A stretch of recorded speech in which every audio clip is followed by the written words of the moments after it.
lo que vendría a ser el hipertiroides, detrás de la tráquea, ¿sí?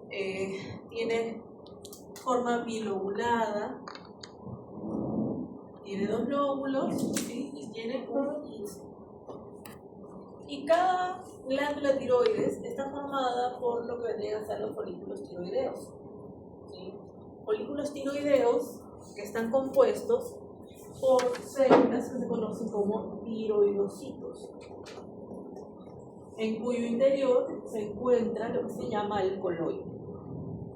¿Okay? Y dentro del coloide es donde se van a sintetizar las hormonas tiroideas. Veo que aquí tenemos el eje, hipotálamo, donde ya sabemos que se va a sintetizar la hormona liberadora de hipotropina. A través del sistema porta encefálico llega hacia el hipófisis anterior, donde se sintetiza y se va a liberar la hormona TSH, la hormona estimulante de hipotropina o de la tiroides. Se libera en la sangre, llega a la glándula tiroides y permite la síntesis y secreción de la T3 y T4. T3 y T4. ¿Sí? Que son las que van a empezar las funciones porque son las que se van a encontrar circulando en sangre. Y aquí también la regulación está a cargo del feedback negativo. También tenemos de asa larga, ¿sí? O bien de asa corta. Igual es lo que hemos visto. Y pueden fijarse aquí, ya aquí está un poquito más detallado, en donde tenemos que la TRH, que se sintetiza a nivel del hipotálamo, llega a través del sistema porta a la de la hipófisis, y cuando llega a estas células que se denominan tirotropas, se unen a sus receptores que están acoplados a proteína GQ. Entonces, para que pueda sintetizarse la TSH, la TRH tiene que llegar a sus receptores y generar esa señalización a nivel intracelular que ustedes ya conocen. Estamos hablando de GQ, activa fosfolipasa C, degrada el fosfolipasfosfato, los fosfato del glicerol. ¿Para qué? Para aumentar el calcio. Y el calcio es lo que va a permitir que la TSH pueda liberarse en sangre. Que por vía sanguínea pueda llegar hasta la glándula tiroides, que tiene sus receptores a nivel de los tiroidocitos, ¿no? Y en este caso los receptores para la TSH están acoplados a proteína GS. GS, diferente a lo que hemos visto aquí. Al ser GS, se activa la adenosiclasa, aumenta el AMP cíclico, aumenta la actividad de la proteína quinasa A, y esto va a ser muy importante porque va a generar diferentes funciones. Desde que se capta el yoduro hasta que se active la TPO, que es una enzima, y hasta que se liberen la T3 y la T4. ¿Sí? Entonces tienen muchas funciones en realidad cuando llegan los tiroidocitos. Ahora, el primer paso para la síntesis de las hormonas tiroideas es la fijación del yoduro desde el plasma. El yoduro proviene del alimento. ¿Sí? El alimento, hay diferentes tipos de alimentos que contienen yodo en forma de yoduro, llegan hasta el intestino y el intestino son absorbidos. Y son absorbidos, como tienen carga negativa, por difusión facilitada. ¿Okay? Entonces, viajan por sangre y a través de la vía sanguínea llegan hasta los tiroidocitos. ¿Cómo ingresa? El yoduro necesita del sodio para poder ingresar, entonces utiliza un cotransporte.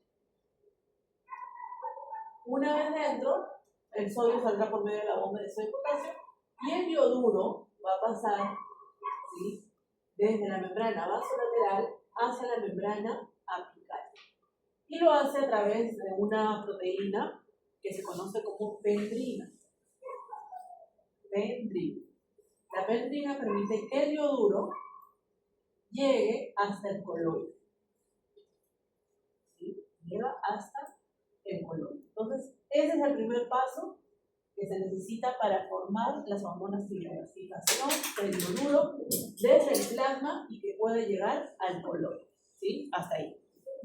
Ahora, el segundo paso es la iodación de la tirosina. Vamos a ubicarnos aquí también. ¿Sí? Tenemos a los tiroidocitos.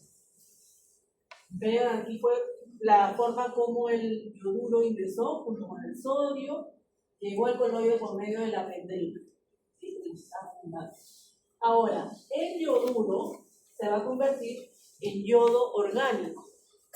¿Sí? Se convierte en yodo orgánico. ¿Por qué? Porque hay una oxidación por parte de una enzima, que es la TPO, que es la tiroide peroxidasa. ¿Sí? Es una enzima muy grande, ¿sí? La tiroide peroxidasa. Entonces, se convierte de yoduro en yodo orgánico. ¿Y eso es gracias a quién?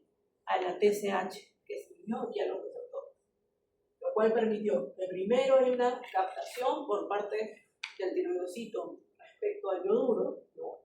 Y posteriormente que haya llegado al coloide y la TPO lo convierta en yodo orgánico. Ahora, dentro del coloide, ustedes se pueden fijar que tenemos tiroglobulina, ¿sí? Que es una proteína muy grande que tiende a formarse dentro del mismo tiroidocito y sale por exocitosis. Y además se caracteriza por contener tirosina, que es un aminoácido. ¿Sí? Contiene tirosina. Entonces, ahora, este yodo orgánico va a comenzar a unirse a la tirosina. ¿Sí? Entonces, si tenemos, como vemos aquí, a la tirosina y se le une un yodo, forma la monoyodotirosina. Monoyodotirosina. ¿Por qué? Porque tiene un yodo. Si se le une dos yodos a esa tirosina, se conoce como diyodotirosina. Que en pocas palabras sería la T1 y T2. ¿Sí? Monoyodotirosina y diyodotirosina. Sabemos que las hormonas tiroideas son la T3 y T4. ¿Okay? Entonces, para poder formar T3, lo que debería de ocurrir es que nosotros ya no podemos agregarle otro yodo. ¿Por qué? Porque estos anillos de la tirosina se saturan con dos yodos. Entonces, lo que se hace es un ensamble entre una monoyodotirosina y una diyodotirosina para formar la triyodotironina, que es la T3. Monoyodo más diyodo forma T3, triyodotironina. Si queremos formar T4, aquí se deben de ensamblar dos diyodotirosina. Para formar lo que sería la T4, tetrayodotironina, o también conocida como tiroxina, con X. No confundir con la tirosina, que es aminoácido. Tiroxina, con X, es la T4. Vamos a repetir. ¿Okay? Entonces aquí ya tenemos esa yodación de la tirosina. Vamos al siguiente paso. Lo que va a ocurrir es la proteólisis de la tiroglobulina. Entonces veamos aquí que tenemos a la tiroglobulina con la monoyodo, yodo, T3, T4. Tenemos a la tiroide peroxidasa, ¿no? Que es muy importante para que se pueda dar ese ensamble también. Entonces, una vez que ya se formó T3 y T4, vean cómo esta tiroglobulina que contiene las hormonas ahora tiene que ingresar en el tiroidocito. Y eso ocurre, ¿por qué? Porque se forman como unos pseudópodos, como pueden ver aquí, y eso también es gracias a la TSH. Por lo tanto, es como que jala a la tiroglobulina que contiene las hormonas para que pueda pasar a través de una proteína que se denomina megalina.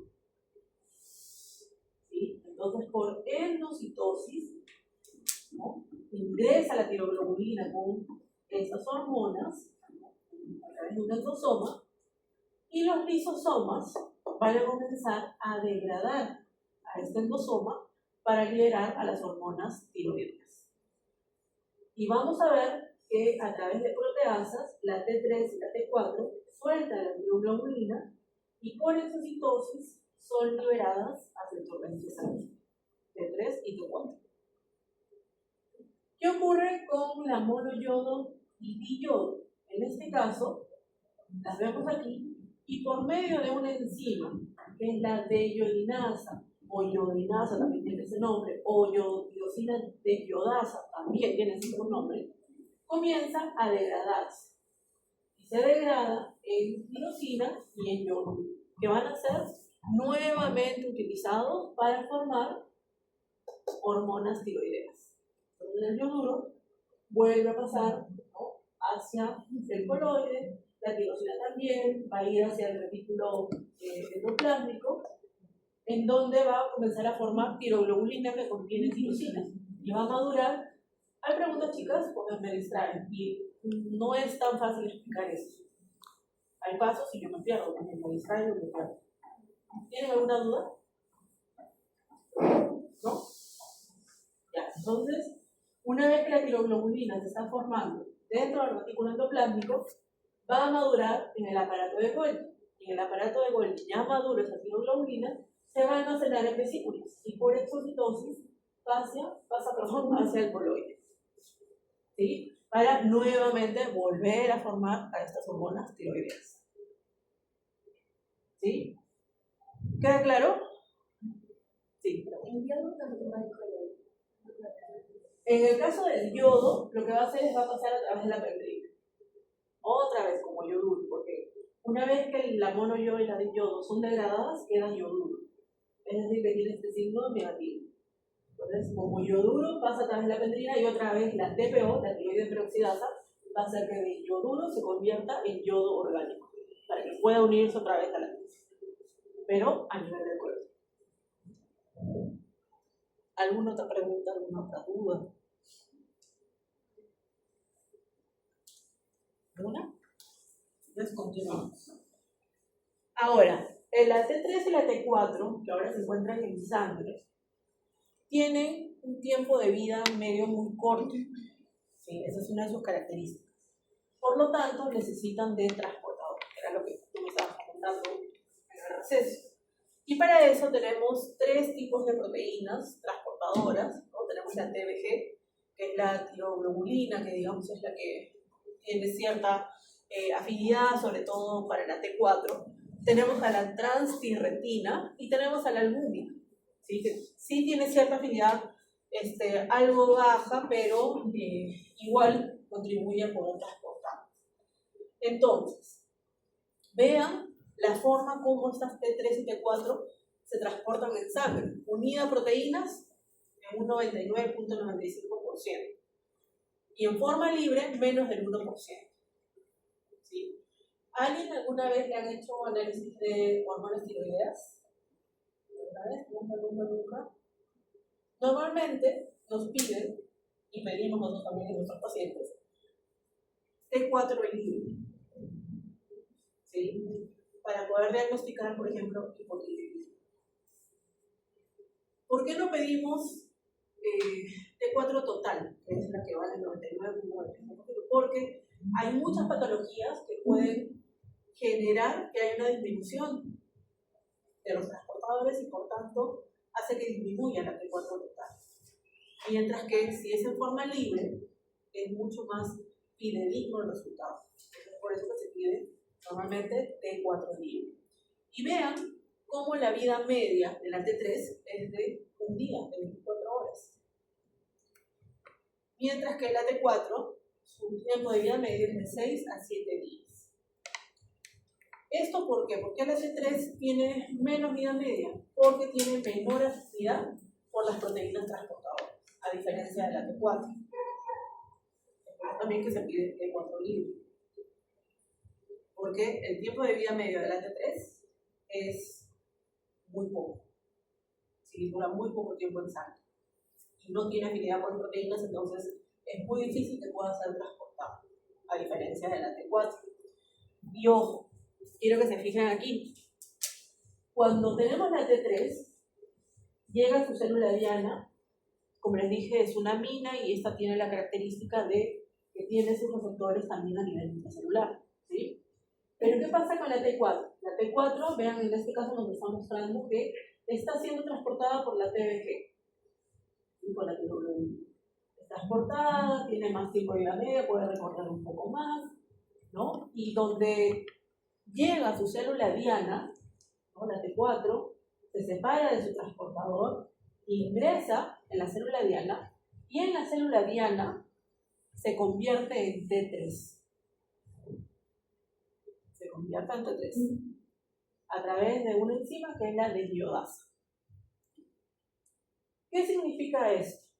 Que si bien la T4 tiene mayor vida media, la que tiene la acción biológica es la T3.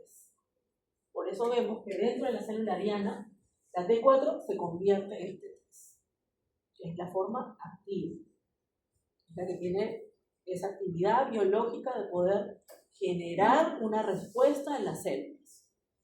¿Sí? Si pasa como T4, sí o sí dentro de la célula se convierte en T3, por la presencia de estas deshiodasas que se encuentran prácticamente dentro de todas las células. ¿Sí? ¿Cuál es la diferencia entre hipotiroidismo y Hashimoto? Porque no conozco el tema de está diagnosticada con eso. Sí, lo que pasa es que en el caso del hipotiroidismo, que además tiene el síndrome de Hashimoto, significa que hay una alteración a nivel de sus mismos receptores, es de tipo autoinmune, básicamente. ¿Sí? Entonces, ¿qué ocurre? Que la misma glándula se bloquea para poder generar más hormonas tiroideas, entonces por lo tanto sus niveles disminuyen. ¿Sí? Ahora vamos a hablar de hipotiroidismo un rato, y lo vamos a ver. Vean los efectos metabólicos de las hormonas tiroideas. Podemos ver que tiene acción en diferentes sistemas, está relacionada con el crecimiento, ¿sí? De los huesos, músculos, tiene función dentro de lo que es el desarrollo del sistema nervioso central, sobre todo en etapas fetales. Por eso, en madres hipotiroideas, ¿sí? Tienen que ser controladas. Porque si sus niveles están bajos de estas hormonas tiroideas, le va a afectar en algún momento al feto o a los fetos. ¿Sí? Porque ya sabemos que estas T3, estas T4 son importantes para el desarrollo neural. Entonces, ¿qué ocurre? Que vamos a ver fetos que no se desarrollan en su parte nerviosa de manera adecuada. Por ejemplo, vemos perritos con hidrocefalia, ¿sí? O podemos ver con espina bífida. Y en el caso de humanos, aparte de que podemos ver también hidrocefalia, espina bífida, también tiende a generar un retraso en el desarrollo cognitivo. ¿Sí? Por eso, afortunadamente ya son menos los casos, pero justamente porque ya se mejoró. Ustedes saben que la sal, cuando compramos la sal para poder alimentarnos, dice sal yodada. Es porque tiene yodo.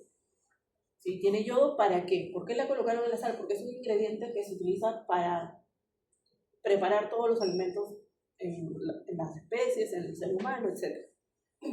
Porque hay zonas que no tienen yodo, que ustedes pueden sembrar, pueden cosechar, pueden tener frutas, pueden tener verduras, pero si la tierra no tiene yodo, ese alimento no va a tener yodo. Entonces genera una carencia de yodo porque el yodo ingresa por el alimento. ¿Sí? Entonces, por decirles, no sé, hace unos 30 años atrás, se determinó por medio de la OMS, la ONU y todas las entidades ahí superiores, ¿no? De que se tenía que colocar yodo sí o sí a la sal, porque es un ingrediente universal. ¿Para qué? Para disminuir los casos justamente de hipotiroidismo que muchas veces cursaban con bocio. Y hay zonas donde existe el bocio endémico, ¿no? ¿Saben lo que es el bocio?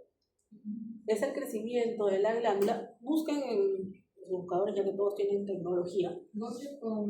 Bocio con C y con B larga. Es un agrandamiento de la glándula que hace que se forme como una bolsita en el cuello.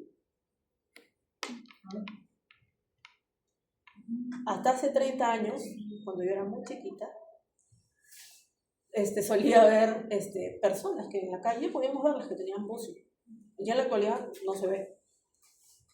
Y es justamente por una deficiencia ¿no? Es un tipo de hipotiroidismo por deficiencia de yodo, porque el alimento, ¿no? Las legumbres, cualquier alimento no tiene ese yodo.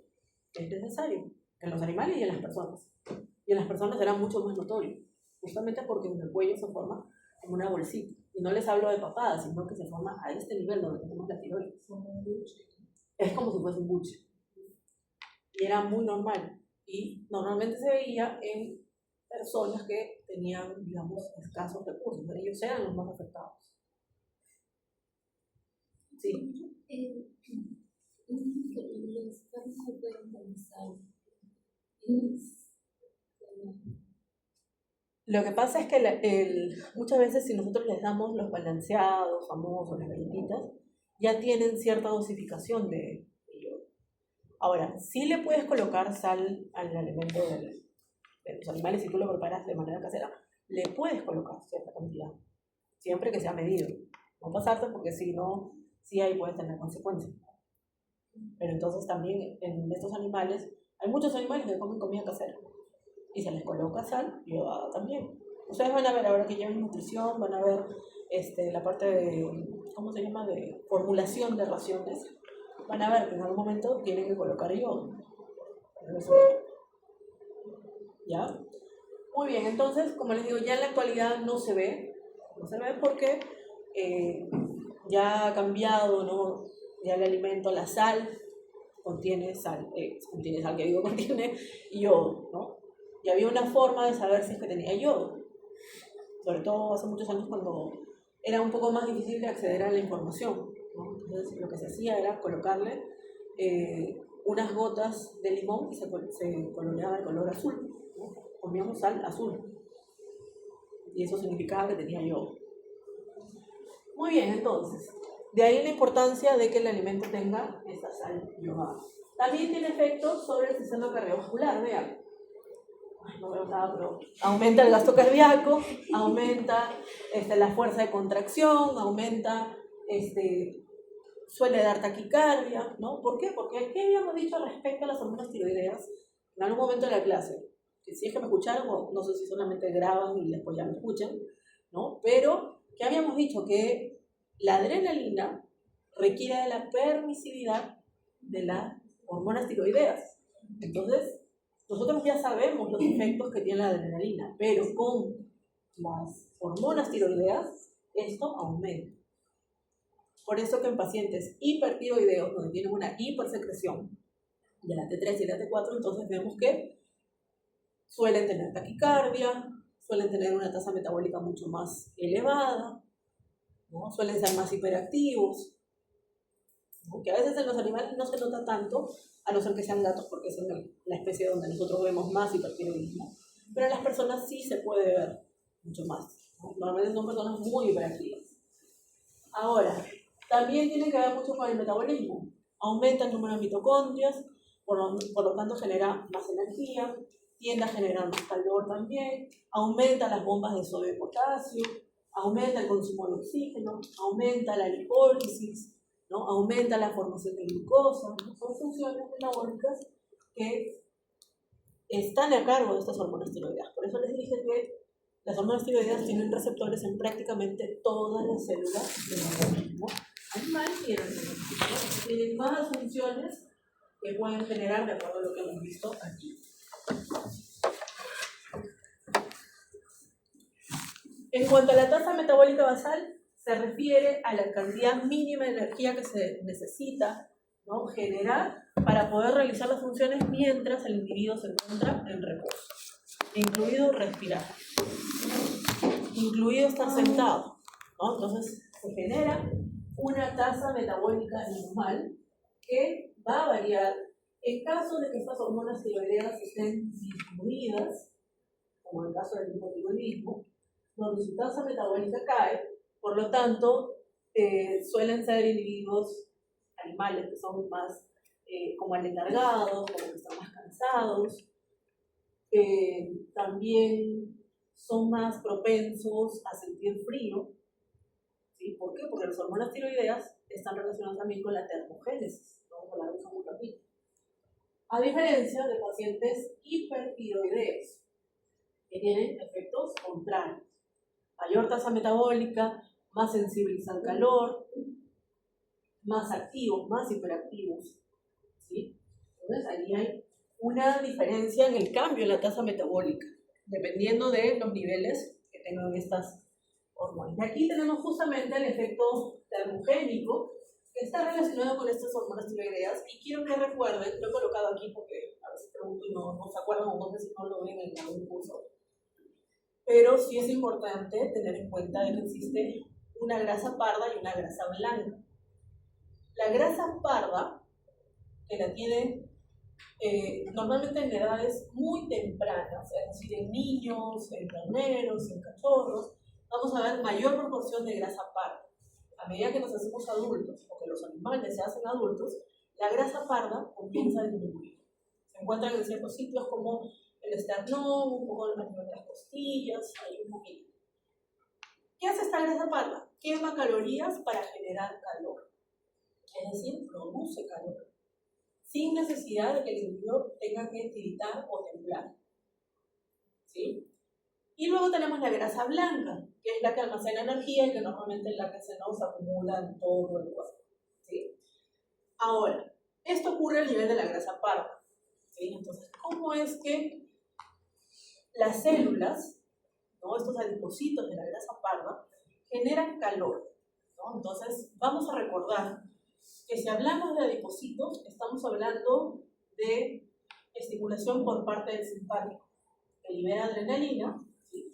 Y la adrenalina tiene sus receptores beta 3, que generan lipólisis. ¿Okay?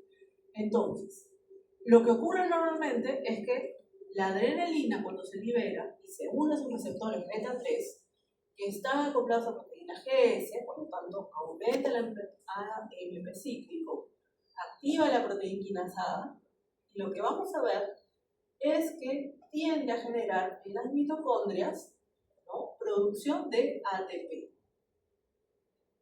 Sabemos que las mitocondrias son organelas metabólicas por excelencia, entonces generan ATP. Pero además tenemos a las hormonas tiroideas.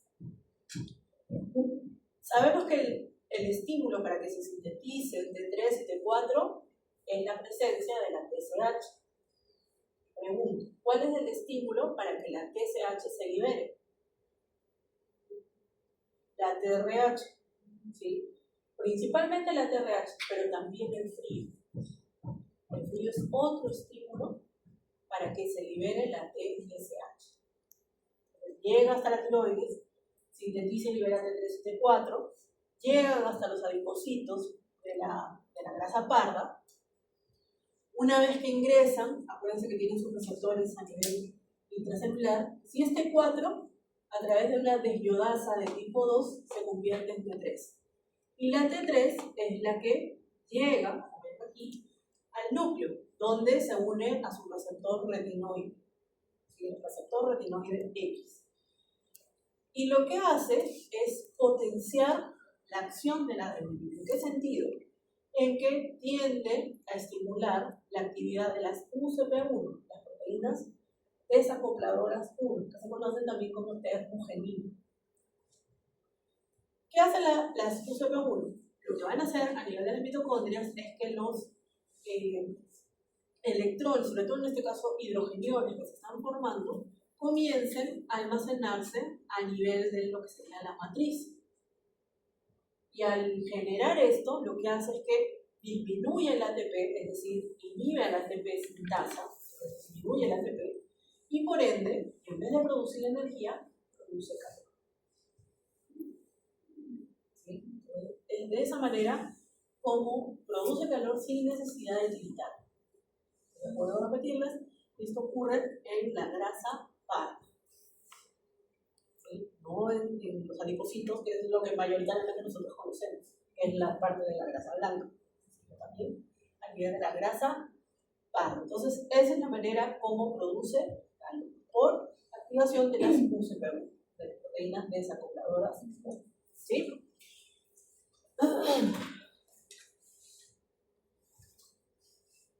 Las hormonas tiroideas también, como hemos visto, tienen actividad lipolítica, También a nivel hepático contribuyen a la beta-oxidación, hacen que los óxidos grasos se vayan descomponiendo, que formen acetil-CoA, que vayan a formar parte de energía. También contribuyen a la gluconeogénesis, es decir, favorecen la movilización de ácidos grasos, de aminoácidos para formar glucosa. ¿Sí?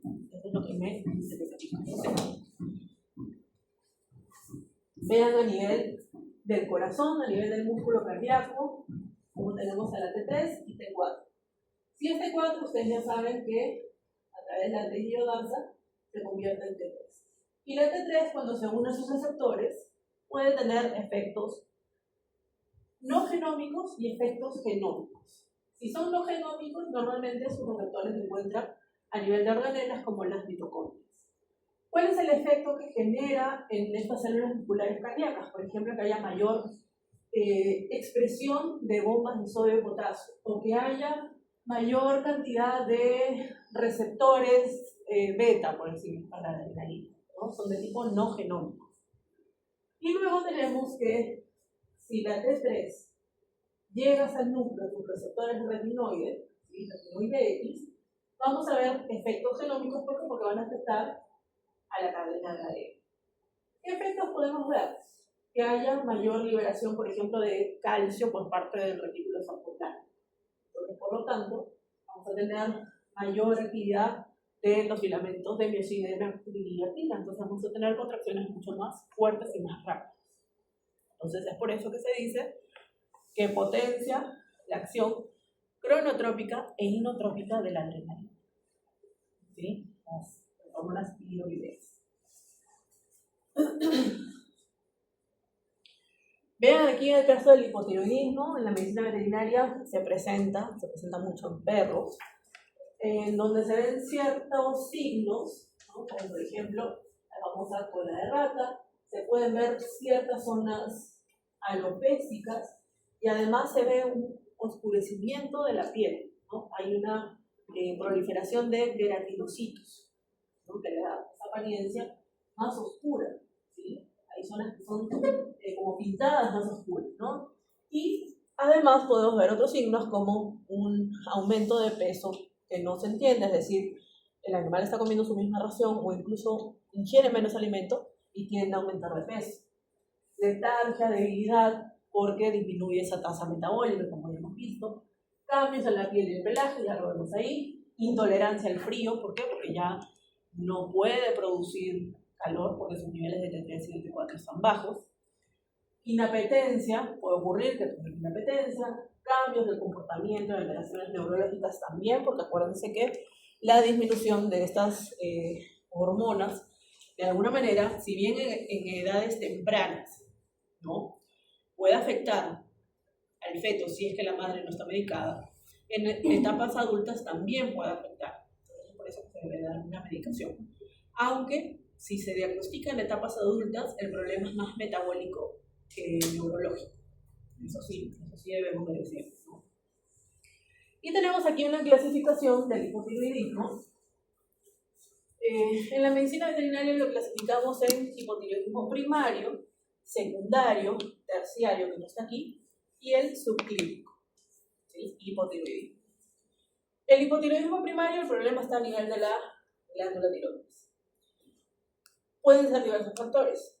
Uno, que no haya buena cantidad de yodo en el alimento. Entonces, si no hay yoduro, no se van a formar T3 ni T4. O puede ser que haya problemas en la sensibilidad de los receptores de la TSH. Entonces, si están poco sensibilizados, por más TSH que haya, no se va a formar T3 y T4. ¿Por qué? Porque no responden a esa unión. Entonces, normalmente a nivel de laboratorio, si ustedes se fijan, vamos a tener que tenemos que medir la TSH, la T4 y la T4 libre, en cada uno de estos. La TSH, para este caso hipotiroidismo primario, suele estar aumentada. Quizás aquí están desensibilizados los receptores, ¿no? Y la T4, la T4 libre y la T3, sin lugar a dudas, están disminuidas. ¿Por qué? Porque no se están formando, porque la TSH no puede actuar de manera adecuada. Pregunto, ¿por qué se pide análisis de TSH T4, T4 libre, o T3, porque también se puede pedir T3, pero no se pide la TRH.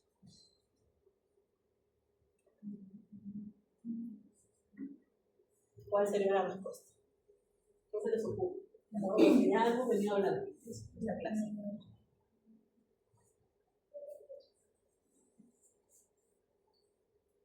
¿Por qué?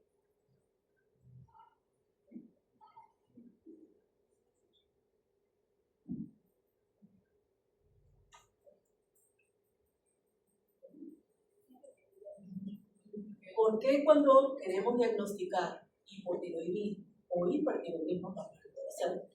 ¿Por qué se pide TSH, T4, T4 libre, T3 y no se pide TRH?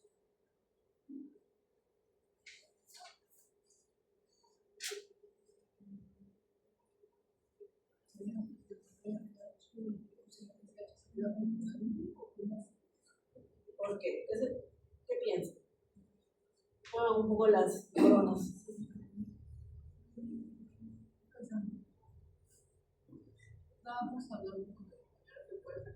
Porque la TRH, la TSH sería como redundante, ¿no? Pero no creo que esa sea la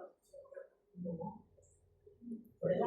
O sea, si habría unos niveles altos de TSH, significaría que los niveles de TRH también estarían elevados. ¿Sí? Bueno. No. ¿Por qué no se pide TRH?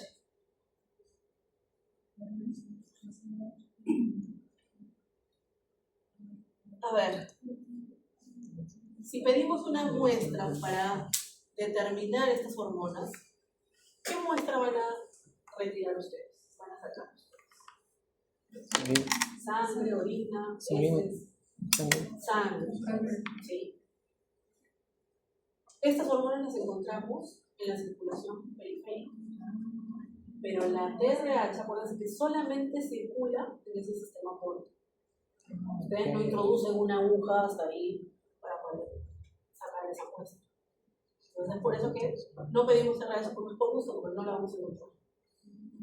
¿Sí? Esa es la razón. Muy bien. Ahora, tenemos el hipotiroidismo secundario. Aquí el problema es salud. En este caso, para el secundario, el problema está a nivel de la hipófisis anterior. Puede ser que haya una lesión, que haya una tumoración que hace que no se libere el TSH de manera adecuada. Entonces, cuando pedimos un análisis y nos sale este resultado TSH disminuido, ¿sí? Ahí ya nos da un indicio de que el problema está a nivel de la hipófisis. Y que T4, la T4 total, la T4 libre y la T3, que se puede pedir también como les dije, van a estar disminuidas, porque lógicamente si no hay TSH, tampoco vamos a tener información de esas hormonas tiroideas. ¿Okay? En caso de que sea la terciaria, que no la tenemos aquí en el cuadrito, el tema es que el problema ya no está a nivel de la hipófisis, sino está el problema a nivel del hipotálamo. También, nuevamente, lesión, tumoración, ¿no? Hace que no se produzca TRH. Si no hay TRH, entonces no hay TSH, por ejemplo, no hay hormonas. ¿Sí? Y luego tenemos el hipotiroidismo subclínico, que muchos lo clasifican como una fase previa a tener hipotiroidismo primario. En este caso, cuando ustedes piden el análisis, ¿sí? Van a ver que la TSH está aumentada, y bien aumentada, pero la T4 y la T4 libre y la T3 están normales y libres. Están dentro de lo normal. ¿Cuál es el problema aquí?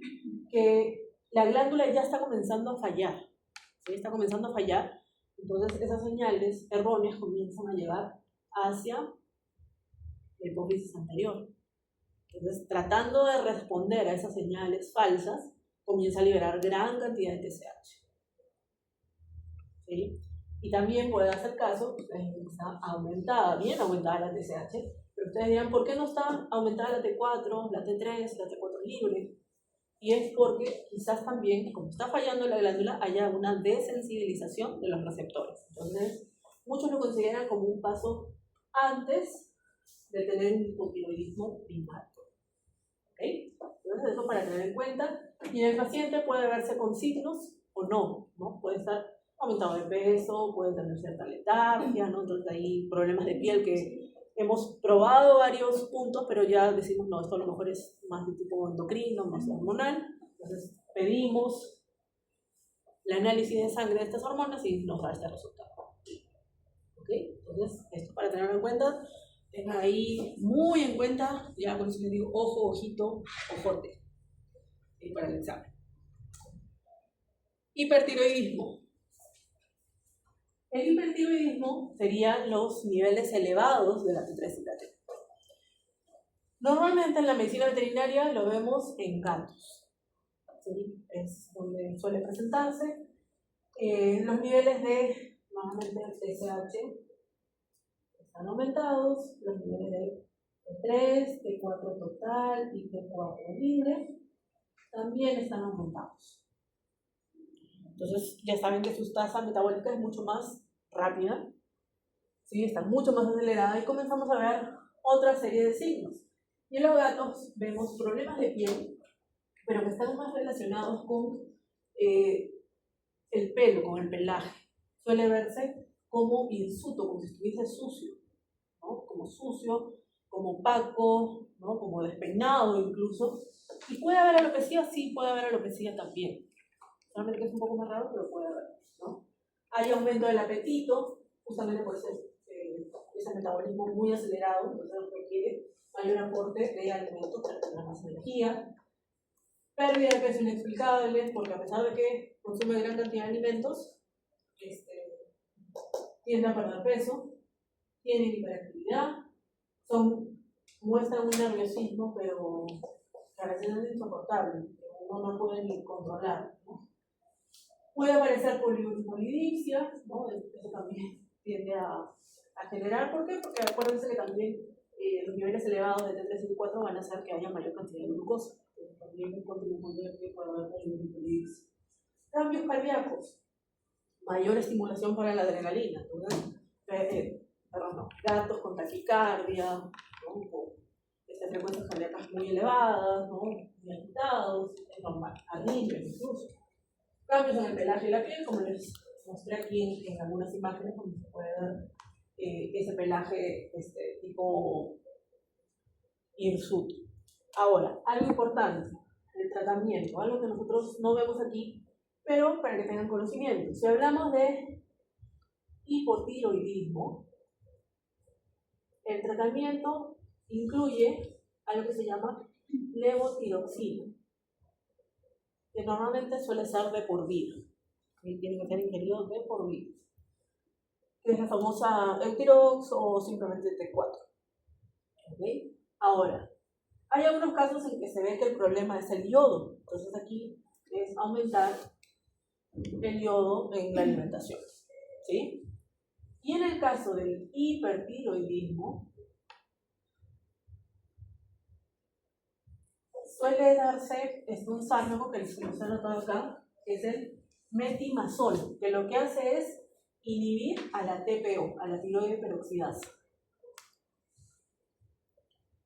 Entonces, sin tiroide peroxidasa no tenemos el paso de yoduro a yodo, no tenemos el ensamblaje entre las monoyodos y las diyodo para tener la T3 y la T4.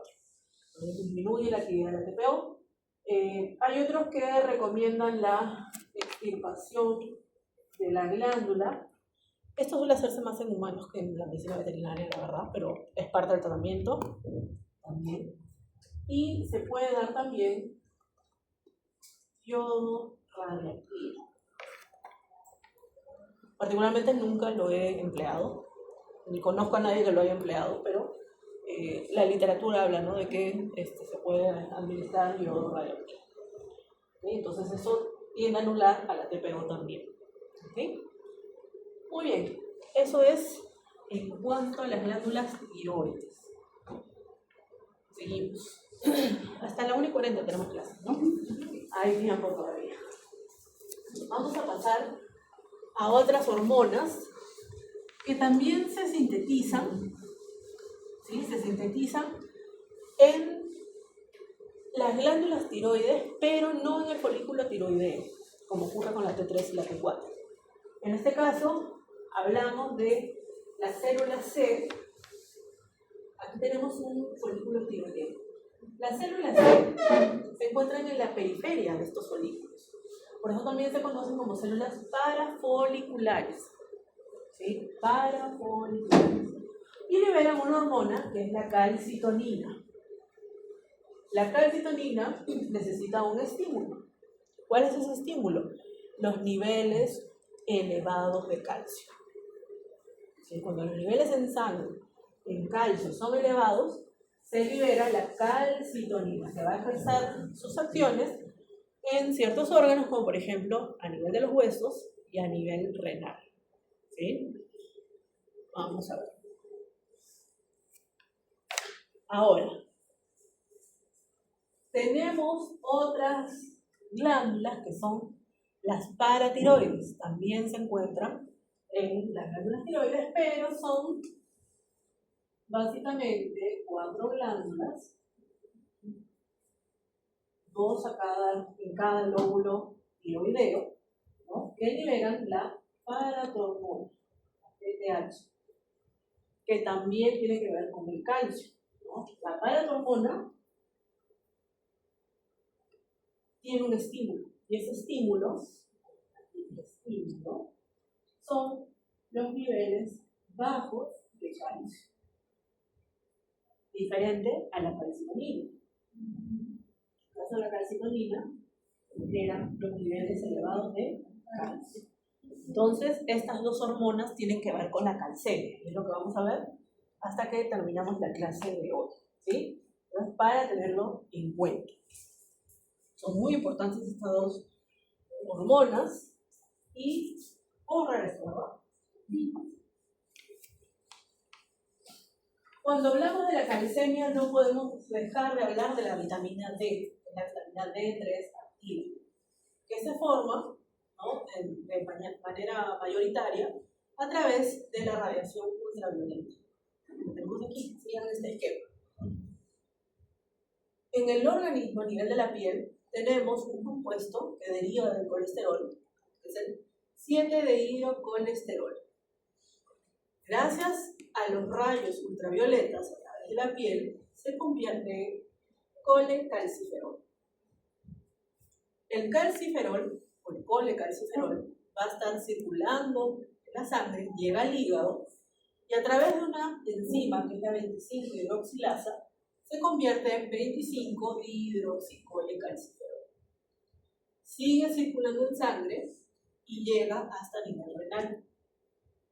Y a través de otra enzima, que es la 1-alfa-hidroxilasa, se convierte en la 1,25-dihidroxicolecalciferol, es decir, la vitamina D activa, también llamada calcitina.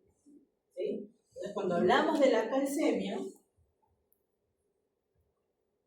es decir, los niveles de calcio en sangre, tenemos que hablar de la paratormona, la calcitonina y el calcitrino. Ustedes ya saben que la vitamina D es activa, ¿sí? Y podemos ver que tenemos aquí una mujer amamantando a su bebito. Para nosotros puede ser una perra, sus perritos, una vaca, sus terneros, ¿sí? Y está perdiendo calcio por parte de la leche. Y con la leche va un montón de calcio, es rico en calcio, es el alimento del bebé, del ternero, del cachorro, y por lo tanto el organismo de la madre va a comenzar a reconocer que el calcio está disminuido. Por lo tanto, estimula a las paratiroides, a las células principales de la paratiroides, ¿para qué? Para sintetizar y liberar paratormona. Entonces, cuando aumenta la paratormona, lo que vamos a ver es que favorece que aumente el calcio en la sangre. ¿Por qué? Porque tiene receptores, por ejemplo, a nivel de los huesos, que favorecen la resorción ósea. ¿Qué es la resorción ósea? ¿Qué es la resorción ósea? ¿Verdad? Creo que ponen ustedes. ¿Qué es la resorción ósea?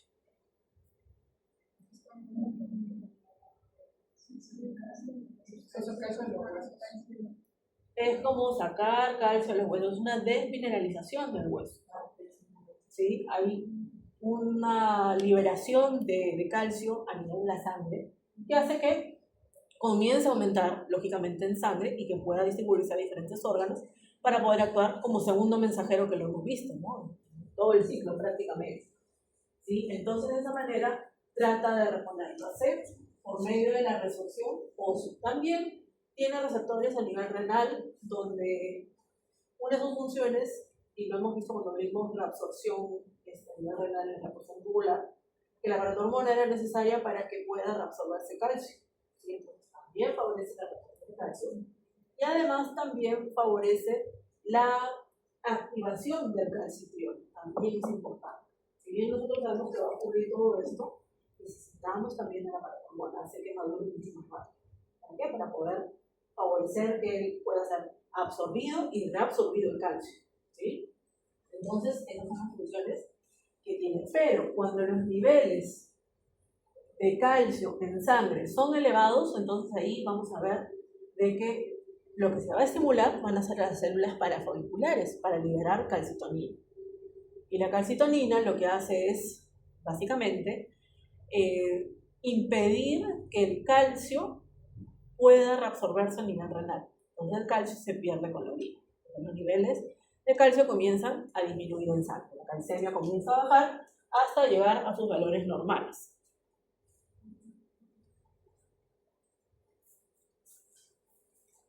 Aquí tenemos una célula principal a nivel de las paratiroides. Tenemos unos receptores que son unos sensores de los niveles de calcio. ¿Sí? Cuando el calcio disminuye, se activan estos receptores.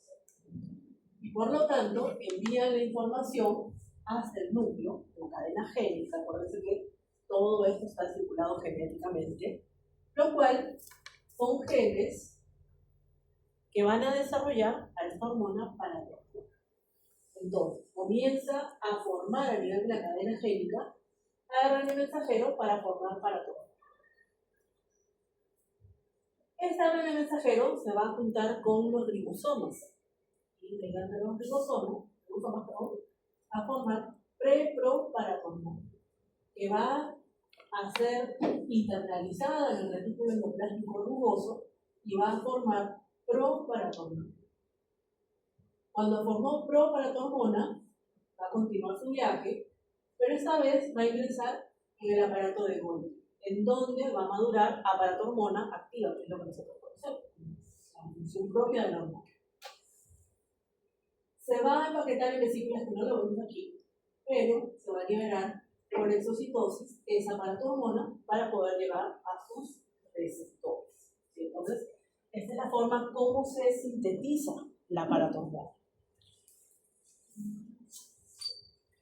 Tenemos aquí una especie de resumen sobre la paratormona. Vean sus funciones principales en el hueso, los riñones y en el intestino de manera indirecta. ¿Por qué? Porque a nivel del intestino no tiene receptores, pero sí estimula, acuérdense de la vitamina D, el calcitriol, para que a su vez pueda activar la calinina y que el calcio pueda ser absorbido de manera adecuada. Entonces, tiene esas tres funciones, dos directas y una indirecta. Ahora, su mecanismo de acción, sus receptores de la paratormona pueden estar acoplados a proteína GS o a proteína GQ. La mayor parte de sus receptores que se encuentran a nivel renal y a nivel de los huesos están acoplados a proteína GS. ¿Sí? Acoplados a proteína GS, entonces ustedes dan toda la señalización. ¿Para qué? Para facilitar que haya mayor resorción ósea y que también haya mayor calcitriol y por ende mayor absorción del calcio. ¿Sí? Ahora, hay vías alternas que en este caso es lo que les comentaba. Puede estar acoplado a proteína GQ, mayoritariamente GS, pero también puede tener receptores tipo GQ y tienen básicamente la acción de regular de alguna manera esta liberación de paratormona. ¿Sí? Es como un autocontrol, es como un ajuste en la liberación de la paratormona. Esto de aquí ya lo hemos visto en renal y en digestivo. Básicamente lo que nos muestra aquí es que el calcio, ¿no?, para poder ingresar por vías transcelulares necesita de la calinina. Y la calinina, a su vez, ustedes saben que necesita de la vitamina D. Igual aquí, a nivel renal, en lo que vendría a ser el túbulo contorneado proximal, túbulo contorneado distal, donde se reabsorba el calcio, vemos que por acción de la paratormona y también de la vitamina D, el calcio puede reabsorberse. Gracias a que hay activa la calinina. Tenemos la vitamina D3, el calcitriol, permitiendo su activación. ¿Para qué? Para que el calcio pueda ser transportado hasta la membrana vasolateral. Finalmente pase hacia la sangre. Sí. Esta es la vía paracelular. Sí, la que tienes aquí. Sí, son vías paracelulares. ¿Puede explicarlo? Sí, dependiendo de su gradiente de concentración, normalmente va a estar más concentrado el calcio en lo que vendría a ser la luz, y va a utilizar la vía paracelular, que es una forma pasiva, pasa entre las uniones íntimas, simplemente siguiendo su gradiente de concentración hacia llegar al sangre. Es muy sencillo.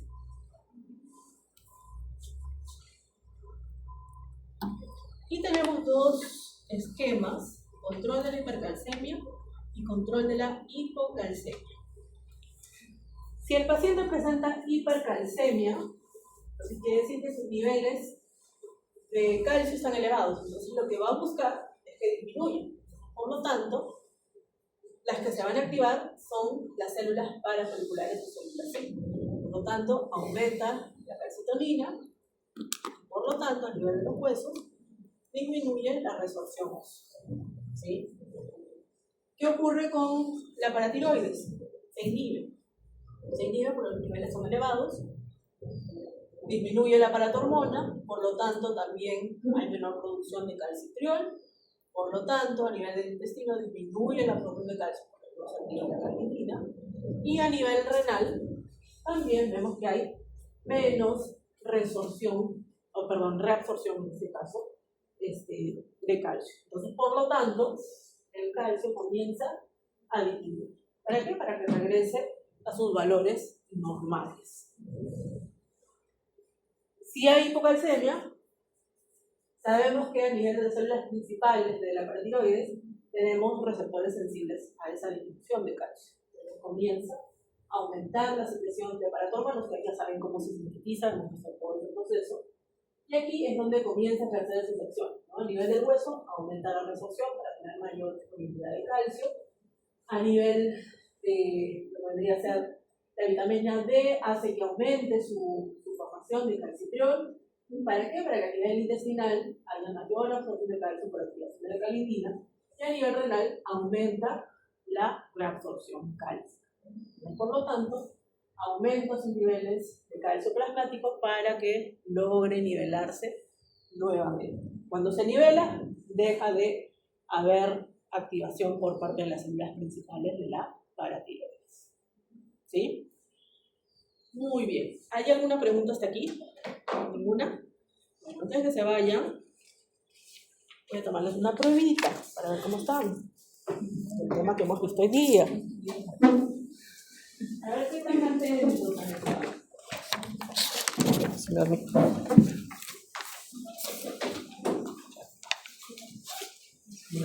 Vayan resolviendo los chicos. Vamos a resolver todos.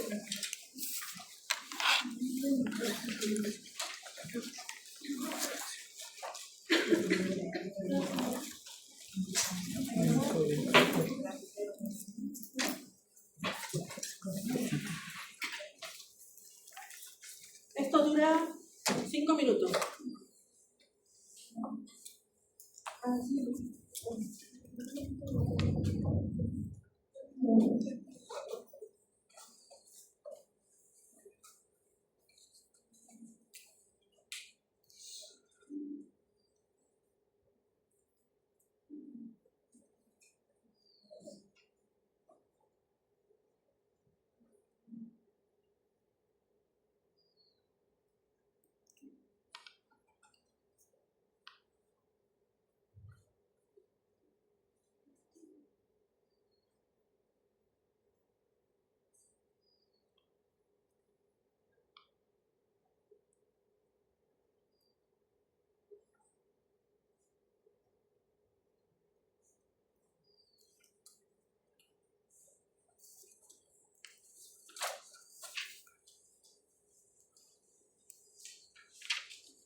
Un ratito para ver.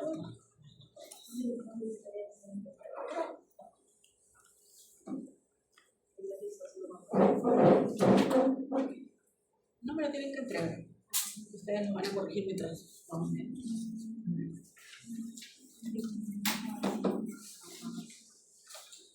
¿Ya terminaron todos? Sin duda.